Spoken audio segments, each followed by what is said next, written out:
ny mofinaina isan'andro atolotry ny mpitandrina rakotina valina maoly.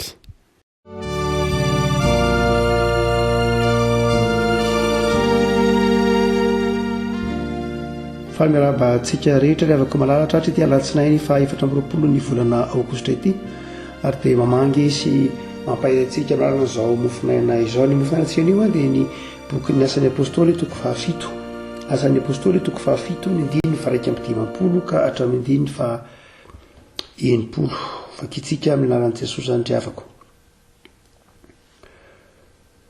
Olona mafy atoka sady tsy voafora fo sy sofina. Ianareo manohitra ny fanahy masina mandrakarivo tahaka nataon'ny razanareo ihany no ataonareo koa. Iza ny mpaminany izay tsy ninjay ny razanareo? Eny novonoiny aza izay naminany ny fiavian'ilay marina. Rakehitriny dia efa tonga mpamadika sy mpamono azy ianareo. Dia olona izay nahazo ny lalàna tamin'ny nandaharan'ny anjely azy nefa tsy nankatoy izany. Ary noho nandray izany izy ireo dia lotika ny fony ka nihidy vazana tamin'izy.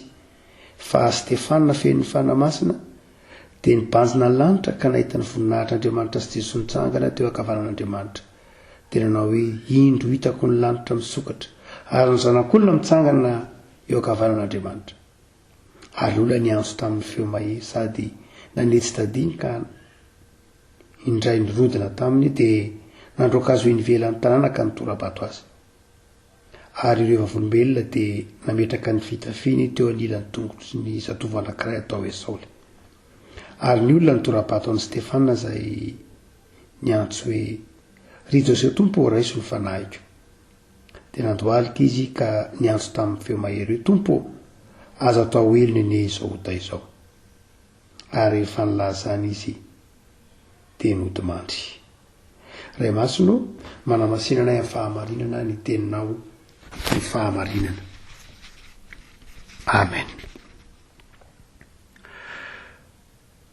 Jiosy helenista i Stefana, zany hoe jiosy fiaviana fa helenista zany hoe nibeazina tany amin'ny firenena nananana ny toe-tsaina ny teny Grika, ny volavolaina tamin'ny toe-tsaina Grika, ary jiosy helenista tahaka azy ihany koa ireo izay ny ampangazy ary lazaina fa ny teny ratsy ny lalàn'ny Mosesy izy, lazaina fa ny teny ratsy ny an'Andriamanitra koa aza movatsy tahaka ny eloka izay lazana nanamboana an Jesosy tamin'ny azy fijaliana ihany. Ary dia eto ary mbita amin'izany ataontsika hoe fahatezerana izany ireo jiosy helenista ary dia nefara tamin'ny fahakalana sy ny famonoana an'i Stefana ka natonga an'i Stefana ho martyra. Dekona i Stefana ary iveriko hoe modeliny dekona sy olona rehetra na tsy izy ihany fa modeliny izay rehetra mpitaiza fanahy, izay rehetra ataontsika hoe mijoro vavolombelon'ny fitiavan'Andriamanitra i Stefana. Raha miteny mantsika manao hoe martyra dia ny mety ho an-tsain'ny olona mandrakariva dia ny hoe lay olona mamony ainy, lay olona mitora fangiry firiana ka mifaratra amin'ny fahafatesana. Ny teny hoe martyra dia mazava roatra fa vavolombelona no heviny. Ka misy ny vavolombelona hatramin'ny fahafatesana maty nohony amin'ny filazantsara. Fa ny mpiny koa rehefa koa malala dia velona ho vavolombelona martyra.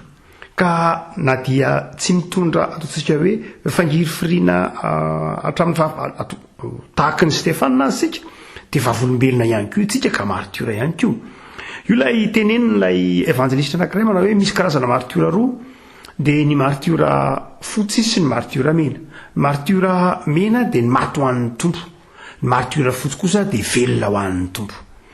Noho izany dia samy martyra na dia ireo martyra fotsy izay ianao zany amin'ny vanim-potoana ankehitriny velona mitory ny anaran'ny tompo.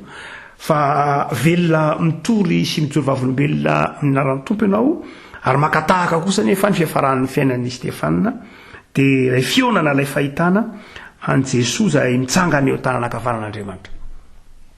Ka ny entina mampahery anareo avy koa dia ny andininy fa 90 ny vavaka nataon'i Stefana. nivavaky ny martiora nivavaky ny olona mijoro vavolombelona eo anivon'ny fiarahamonina. Tompo aza atao elona ny izao ota izao. Tompo aza atao elona ny izao ota izao. Tahaka ny kanota ny toritenin'ny Stefanina.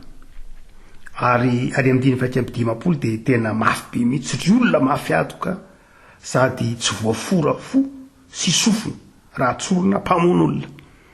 Ary tsorona dia mpanohitra ny fanamasina. Ary raha mbola vakina lahataka kokoa dia Petsara Velatsy. Ny dikany teny hoe Petsara Velatsy eto izay tany Saint Stéphane amin'ny toko fahavito manontolo nazahoana azy dia hoe hypocritesse ny teny grika. Izany hoe olona manao saritavan'ny mpanao atsikana na saritavan'ny mpanao teatra. Zay ny avin'ny teny hoe hypocritesse. Any hoe tsy ilay tena endriny no hita fa saritavan'ny mpanao teatra na ny mpanao atsikana ny hoe ny aminy. Ka zay ny avin'ny teny hoe Petsara Velatsy. Dia tondroiny Stéphane zany eto reto mpiaino azy ny journaliste hoe nareo dia manao saritavan'ny comédien fotsiny na ny mpanao saritavan'ny mpanao atsikana na ny mpanao teatra nareo. Tsy tena kristiany, tsy tena mino an'Andriamanitra nareo, tsy tena mivavaka zany nareo, fa saritava fotsiny aminareo ny fivavahana. Ary dia tsy zakany ireto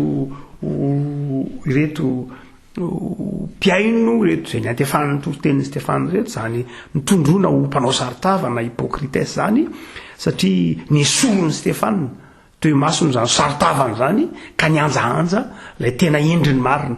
Ny sorony zany vakiny batsilana zany ny sorony Stéphane lay saritava hoe nareo dia mafy sofina tsy voafora fo ary novonareo daholo zay rehetra nitoro ny filazantsara taminareo. Ny sorony Stéphane ny saritavany izy ireo ary dia tanianjaanja lay toetrany ka tsy zakany.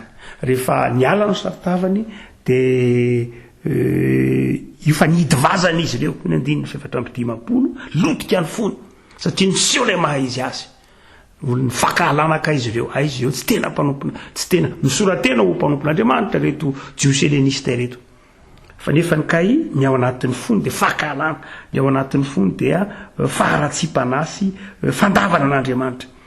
Dia nitorabato any Stéphane izy. Nanoloana zany dia iny ny fihetsiky Stéphane zany aromotana izany. Dia hoy Stéphane hoe tompo aza atao elina ny izao ota izao. Aza atao elina ny izao ota izao. Stéphane zany namaky batsilana na nanala ny saritavany reto olona reto ka nampiariary ny maha izy azy dia tsy hoe toritenin'ny fakahalana akory ny toritenin'ny Stéphane reto. Tsy hoe toritenin'ny fakahalana tsia, tsy hoe fahalitanisa ny fahatson'ny olona reto Stéphane tsia, tsy hoe tonga hanamelika reto olona reto ny toritenin'ny Stéphane na ny fijoroan'ny Stéphane volombelona tsia, fa fitiavana tia naisotra izay saritava izay reto olona reto ka ahitany marina hifanatrehany amin'ny tenany marina. Ny sorony Stéphane ilay saritavany lay ataontsika hoe lay mody hoe izy ka tsy tena izy dia nasorony Stéphane zay mba ahitany tena endriny marina ka hibebahany amin'Andriamanitra. Zany dia na dia mafy aza ny tenin'ny Stéphane tahaka ny kanota ho isika dia fitaomana reto olona reto hijery an'Andriamanitra. Ary izay ny dika ny vavaka nataon'ny Stéphane eto. Ny vavaka ho azy reo Stéphane. Tompo aza atao elina ny izao ota izao. Ina ry avako ny dika n'izany vavaka izany. Voalohany dia izao mandala ny hafatry Kristy Stéphane. Eo anoloana ny fahafatesana dia mbola noazony Stéphane hatramin'ny farany maha-mpianatra Jesosy azy, maha-mpanaradia an Jesosy azy. Hitantsika ny tenin'ny Jesosy ao amin'ny Luka 7:20 melohany ny fahatesany tao amin'ny azy fijaliana dia mbola nivavaka nanao hoe raha ikeo mamelany elony fa tsy fantany zay ataony. Tena aseho an'i Stéphane mihitsy fa mpanaradia an Jesosy izy hatramin'ny fahafatesana. Ny antony ivavaka io dia fijoroana vavolombelona zany rehavako malala, fa hatramin'ny fahafatesana dia niazona ny finoany Stéphane. Ary tsy hitan'izany fa mampatsiaro koa ny fampianaran'ny tompo ao amin'ny Matthieu 5:5 ny tenenan'ny tompo ny toriteniny momba ny tena tendrombohitra dia izy manao hoe za milaza aminareo hoe tiava ny fahavalonareo ary mivavaha ho an'izay manentsika anareo mba ho tonga zanaky ny rainareo zay ny an-danitra ianareo. Zany hoe ho an'ny olona zay te ho tonga zanak'Andriamanitra araka ny tenin'i Jesosy hoe raha tianareo no tonga zanak'Andriamanitra mba ho tonga zanaky ny rainareo zay any an-danitra ianareo dia izao mivavaha ho an'ny fahavalonareo, mivavaha ho an'ny fahavalonareo, tiavo ny fahavalonareo, mivavaha ho an'izay manentsika anareo dia tonga zanaky ny rainareo zay any an-danitra ianareo. Zany hoe ny toetran'ny olona zay te ho zanak'Andriamanitra ry havako malala, ny toetran'ny olona zay te ho tonga zanak'Andriamanitra araka ny laza teo dia mivavaka ho an'ny fahavalony izy. Stefana zany dia maneho fa adidy amanandraikitry ny zanak'Andriamanitra na toetra takina amin'ny zanak'Andriamanitra ny mivavaka ho an'ny fahavalony ny mity azy. Adiny mpino mantsy ray havako malala fa mora amin'ny olona ny maka fahavalo, mora amin'izao tontolo zao ny maka fahavalo. Zany zany zavatra iainantsika isan'andro, zavatra tsy dia manahoana loatra ankehitriny dia hakan'ny olona fahavalo. Fihetsika tsy dia manahoana indraindray dia mora hakan'ny olona fahavalo, mora maka fahavalo, mora mijoro fahavalo ny hafa ny olona ankehitriny. Noho ilay fiarahamonina iainantsika ankehitriny mihitsy ny mahatonga an'io. Noho ilay fiarahamonina izay ataontsika hoe iainantsika sy voizina efa hatramin'ny taonjato maro. Misy ataontsika hoe olona roa namaty any taonjato folo rehefa ko malala ny fampianarana. Betsaka fa reto reto izay tsarotsika rehetra tany an-dakilasy. Dia ny anankiray i Marx, Karl Marx zany, ary anankiray Freud. Fa izao rehefa ko malala ny fampianaran'ny Marx izay namolavola vahoaka napitrisany maro ny marxisme. Ary ny fampianaran'ny Freud izay namolavola varam-pianarana maro sy namolavola ny toe-tsaim-piarahamonina maro ny freudisme. Dia izao rehefa ko malala samy fampianarana izay mametraka ny olona ho tsy olo ny fitiavana. Hoy Marx manao hoe tsy misy tsony eke zany Andriamanitra zany ary tsy misy tsony zany tompo zany. Ny fampianaran'ny Marx dia fampianarana izay ataontsika hoe manazava na mivohy ny toe-tsaina, ny fifanandrinana, ny toe-tsaina ny fifandonana, ny toe-tsaina ny ataontsika koa hoe ny materialisme izay ny ainana atao anatin'ny fiarahamonina ka mampisy fifandonana ny samy olombelona, mampisy fifanandrinana ny samy olombelona, tsy mivohy ny finoanan'Andriamanitra, tsy mivohy ny fitiavana fa mivohy ny ady tsaranga sy ny fifandonana maro samihafa. Dia fa tsy vitan'izany ihany fa mivohy ny fikomina mba ny fikomina amin'ny hafa, ary mivohy ny hoe tsy misy famonjena afa-tsy avy amin'ny tenanao ihany, ny fihazahanao, ny herin'ny tenanao, ary aza matoky na iza na iza fa ny tenanao, ianao ny tenanao, ianao sy ny tenanao, aza tia na iza na iza fa ny tenanao. Zany rehefa ko malala no voizina ao ambadika ny tsony hoe marxisme raha tena lalalinina ny fakany ny amin'ny lafiny ara-tsaina io zany. Matoka jerena ny psychologie marxiste dia izay mihitsy rehefa ko malala toe-tsaina izay mamolavola sain'olona, mandranitra sain'olona mba saim-piarahamonina mba hiaina ny fankahalana.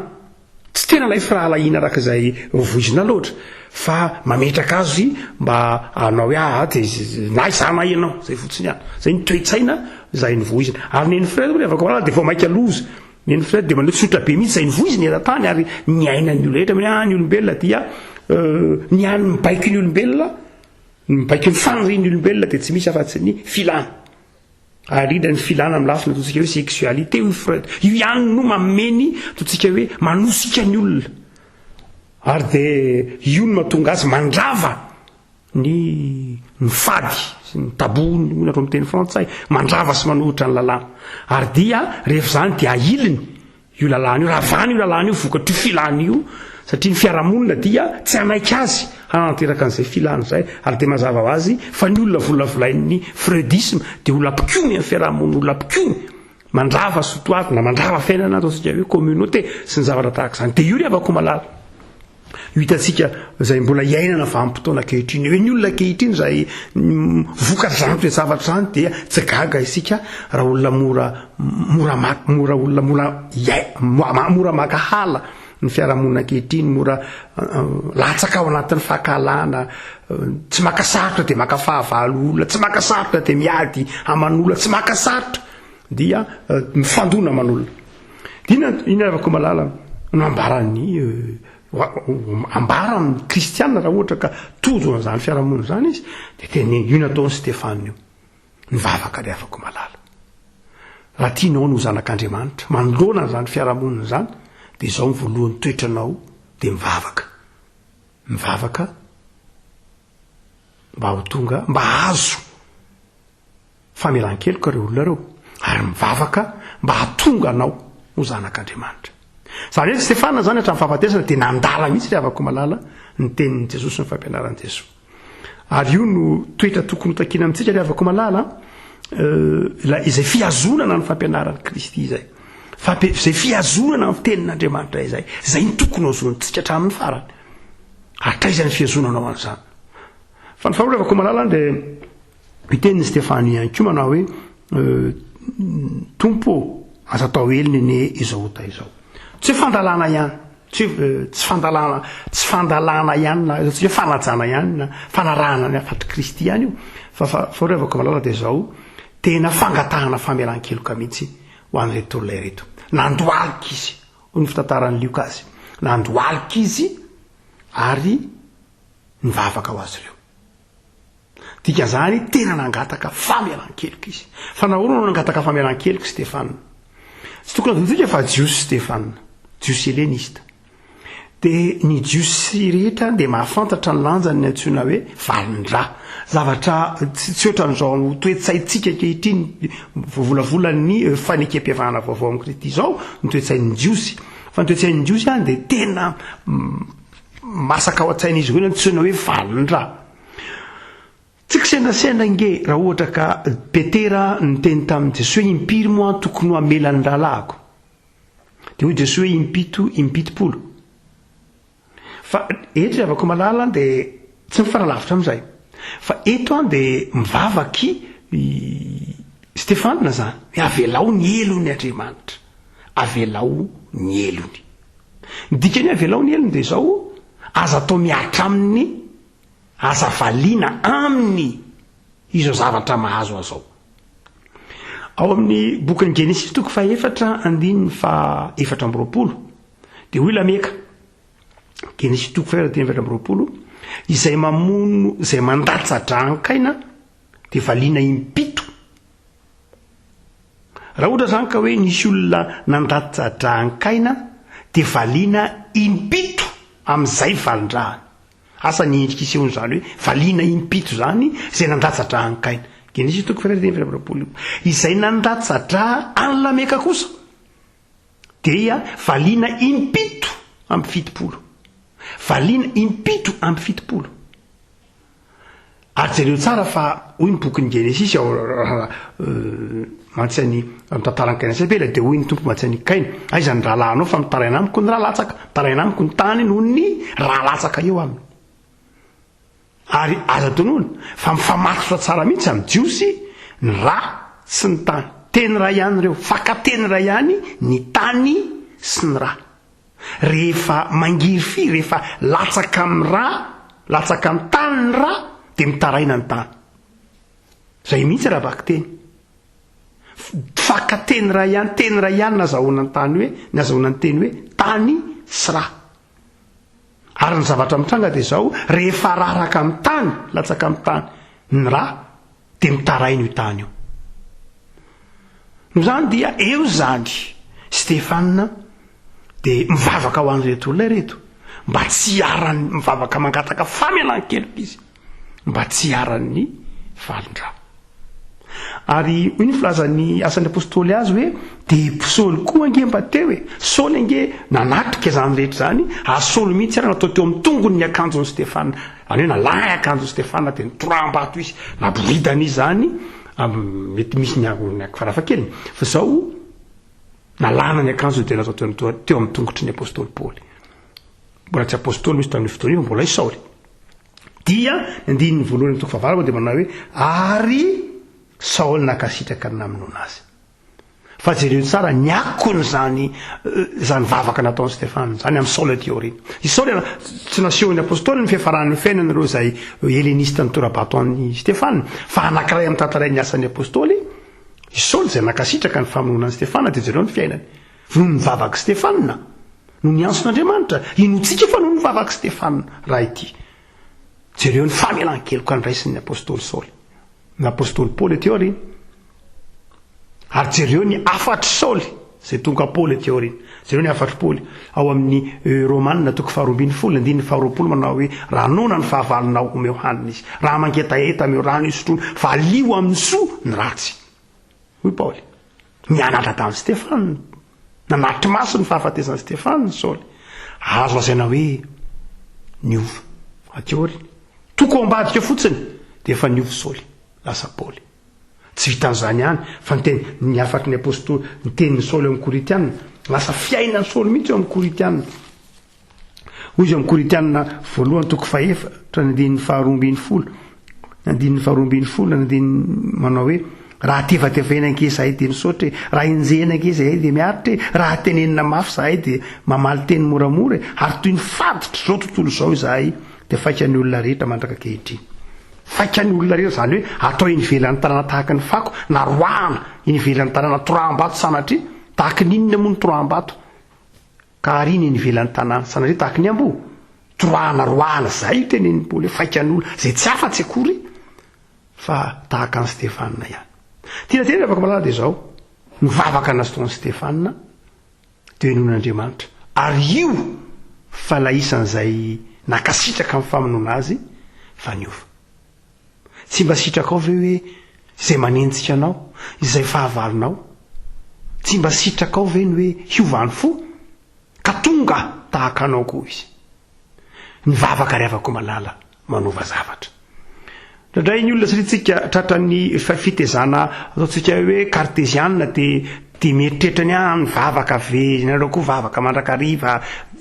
Ny avako malala ny vavaka manova zavatra, ary itsika kristiana dia mino ny hery ny vavaka, ary io dia manasa mazava io fa ny hery ny vavaka nataon'i Stefana dia nanova ny Saoly. Matoa ny tenen'ny lioka eo satria tadorona fa ilioka ny mpitatisolatra Saoly.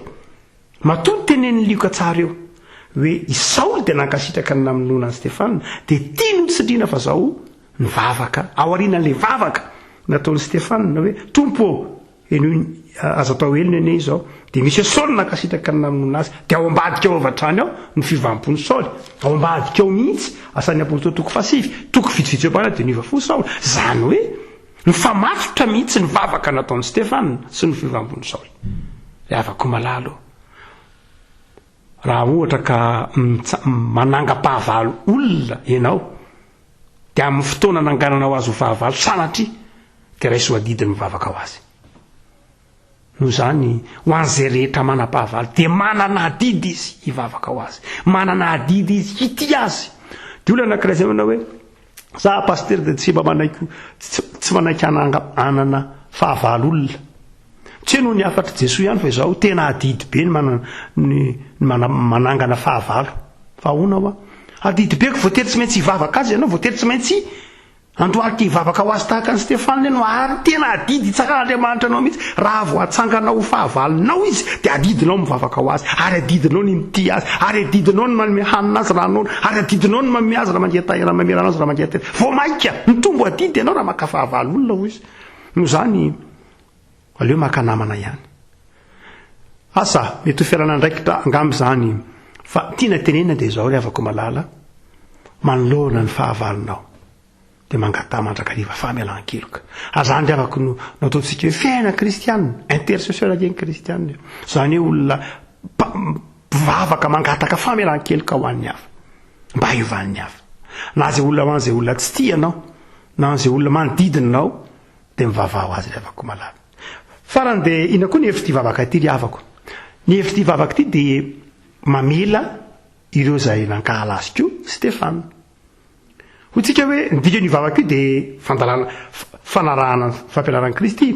Faharoa nidika ny vavaka io dia fangataham-pamelana sy valikeloka ho an'reto olona reto fa izao ry avako malala famelana koa ny eloko reto olona reto matoa Stefana vavaka manao hoe tompo azo atao elona ane izao dia izao ry avako malala efa namela sahady ireto olona ireto Stefana zava-dehibe ny avako ny atao hoe famelan-keloka zava-dehibe ny atao hoe famelan-keloka io le andrasantsika hoe misy dikany ange Jesosy raha nyteny tamin'ny Petera hoe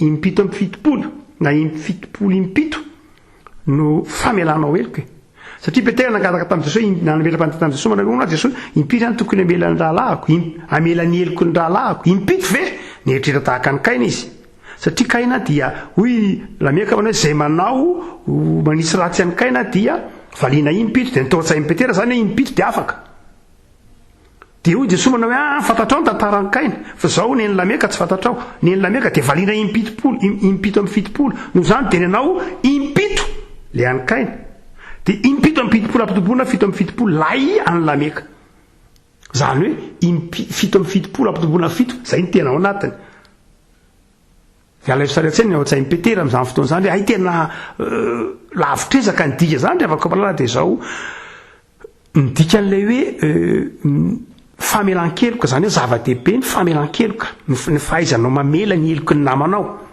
zava-dehibe ny ataontsika hoe ny toe-tsaina mahay mamela fa tokony hihoatra lavitra ny azakazaky ny fahakahalana tokony mahasongona ny azakazaky ny fahakahalana ny azakazaky ny famelan-keloka zay ny mahatonga ny tompony teny hoe ny valy-keloka aza impito amby fitopolo ko mainka efa ny famelan-keloka zany tokony mahasongona lavitra ny azakazaky ny famelan-keloka ny azakazaky ny fankahalana sy ny valy-keloka ny azakazaky ny famitsoran-keloka na ny famelana ry avako malala adidinao zany mahaiza mamela ry avako zay ny dika ny vavaka Stefana io ny mpino dia mahay mamela eloka ny famelan-keloka ry avako malala zay ataonao ny namanao dia manafaka azy amin'ny valy-keloka hoe tsika teo amin'ny valin-drà fa Stefana dia tsy te hiditra tao anatin'ny lojika ny reto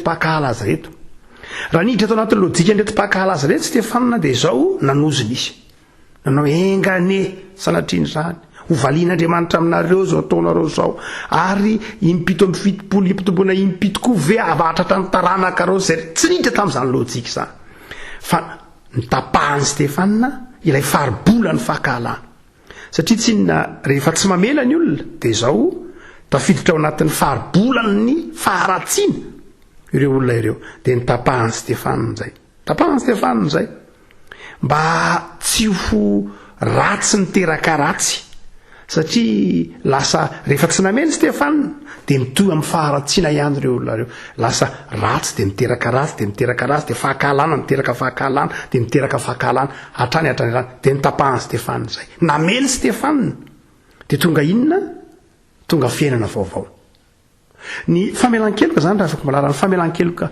ataonao an'ny fahavalonao na olona anankiray dia mahatonga azy ho afaka ao anatin'ny faribolany faharatsiana ary tsy hoe mahatonga azy ho afaka amin'ny valin-drà ihany fa tena mahatonga azy mihitsy afaka tafiditra ao anatin'ny fiainana vaovao ny olona afaka mamela eloka rehefa ko malala dia ny olona niaran'ilay zavatra sarotra tsy ireto olona Stefana zany azy dia tena niaran'ilay fanenjehana ilay fangihifiriana izy zany eto no vo niaran'ilay tsindra solena dia izy no nangataka famelan-keloka ary izy no namela rehefa ko malala eto ampamanganana dia te hitonanao ny hoe amin'izany toe-tsainy hoe mahaiza mamela eloka ny fiarahamonina mahaiza mamela eloka ny namanao ny olona rehefa satria ny olona izay mahay mamela rehefa ko malala matoa Stefana mahay namela eto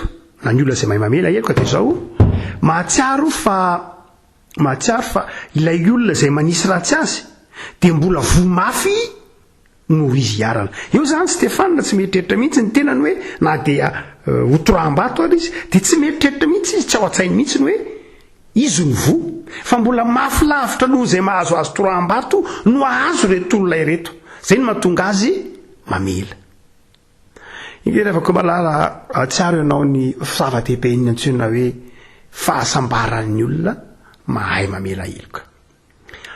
Marina fa ny famelan-keloka tsy midika hoe fanadinoana akory, mazava tsara zany. Ny famelan-keloka tsy midika hoe fanadinoana akory, fa mety ho tadidinao mandrakariva ihany lay heloka rehefa koa malaza nataon'ny olona taminao, mety ho tadidy mandrakariva zany. Raha ohatra ka tsy tadidinao tsony zany dia fahasambarana ny anao. Fa mety ho tadidy le izy ry havako. Indrindrindrindrindrindra Jesosy raha ohatra ka nasian'ny olona kapoka nororana natao zavatra maro samihafa dia izao tsy hoe tsy ny raharaha izy hoe sataovy rankazy ataonareo fa tsy mampaninina sataovy nande olona foverika hoe sataovy zay ataonareo. Raha zay natao an-tsain'i Jesosy sanatria dia izao mora aminy miteny hoe mamela anareo satria tsy raha ohatra ka misy olona manisy ratsy anao ka miteny anao manao hoe sataovy zay ataonareo fa tsy mampaninina fa tsy sikora nangenareo na inona ataovy zay mety dia amin'izay fotoan'izay mora kokoa anao no miteny hoe avelako an'izay ataonareo fa tsy mampaninina ange. Fa tena tsy zay havako malala fa tena noraisin'ny Jesosy mihitsy, tena nangiry-firy mihitsy izy ary tsy hoe tsy ny raha lay zavatra natao taminy izy fa tena natrehany lay zavatra nahazo azy fangiry-firy azy. Ary eto koa Stefanina dia tena natrehany sy noraisiny ho an'ny tena n'lay zavatra nangiry-firy azy. Ary zay mampamafy lay famelan-keloka satria tena ny ainany sy niatra teo aminy fa tsy hoe tsy ny rarahiny lay zavatra nahazo azy fa tena ny rarahiny mihitsy. Zay no nahatonga azy ho afaka namela. Ny olona tena afaka mamela rehefa koa malala dia olona tena nahatsiaro nangiry-firy tokoa. Fa tsy hoe olona tsy nahatsiaro nangiry-firy fa ny olona tena afaka mamela dia tena nahatsiaro ho netraika teo aminy mihitsy lay fangiry-firiana. Noho zany dia mitaonanao atsiaro hoe zava-dehibe ny famelan-keloka sady manafaka anao zay, manafaka sy manasitrana ny famelan-keloka. Manasitrana satria tonga zanak'Andriamanitra ianao, manasitrana ny fanahinao satria ny fanahin'ny olona mahay mamela heloka dia fanahy toeran'ny fanahin'Andriamanitra. Ny fanahin'ny olona mahay mamela heloka dia fanahin'ny olona izay itoeran'i Jesosy Kristy Tompo.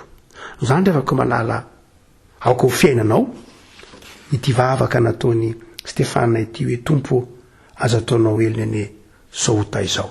Mahaiza mamela rehefa koa malala fa fahasambarana, fifaliana, fahasitrananao anao ny fahaizanao mamela ary fiainam-baovao kosa ho an'ireo olona izay hoentinao amin'ny bavaka sy averanao heloka ny miandry azy.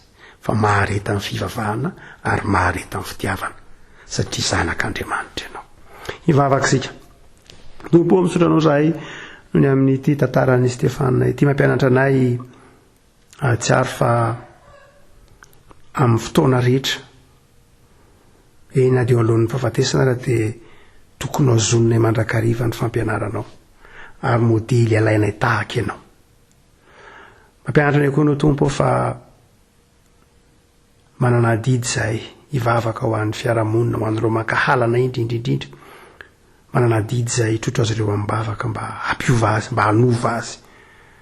Ary misaotra fa manamarina izany zao tantara nomenao novakina izao. Mampianatra anay koa ianao ahay amela mba ahafahan'ny mpiarabelona aminay amin'ny valy-keloka ary mba tsy ratsy miteraka ratsy no hita amin'ny fiarahamonina fa soa miteraka soa. Dia mampahirizana Tompo hanana toe-po mahay mamela, hanana toe-po tsy miazona alahelo na amin'iza na amin'iza satria zanakao zahay. Ary satria ny heloka efa navelanao tamin'i Jesosy zanakao dia ataovy mahay mamela heloka raha teo koa zahay. Dia jereo ny tanindrazanay, aza velanao hifahavalo, aza velanao hifandrafy ny samy malagasy na dia amin'ny sehatra madinika indrindra aza. Fampianaro ifampitondra amin'ny bavaka, ampianaro ifampahery. Tsapanay ny fitiavanao ny tanindrazanay koa dia matoko izay Tompo fa mbola hiasa mahery ianao amin'izao zavatra lalovana izao ny aretina hiaro ny mpiray tanindrazana aminay. Vavaka ho an'ireo mpitsabo izay, vavaka ho an'ireo miasa ny amin'ny hopitaly sy ny toeram-pitsaboana rehetra, vavaka ho amin'ny komity sy ireo tompona andraikitra isan'ny tokony amin'ny sehatra maro samihafa miantsoroka izao ady amin'ny farana aretina izao, manampy azy ireo ianao ary aoka ho tsapany fa fiasana izy fitsaboana azy fitsaboana anay fa ny fanasitranana kosa anao Andriamanitra amin'alan'i Jesosy anakao dia efa ngio izy ireny tompo aoka ahita fitaim-pasoavana amin'ny asa izay ataony isan'andro ny marary sitranon Jesosy ny reraka bahirezo ny kivy atanjao fa Andriamanitra mora azo ny zavatsarotra rehetra ianao ao aminao Jesosy Kristy mpamonjy ny anaovana zanaka izany amen.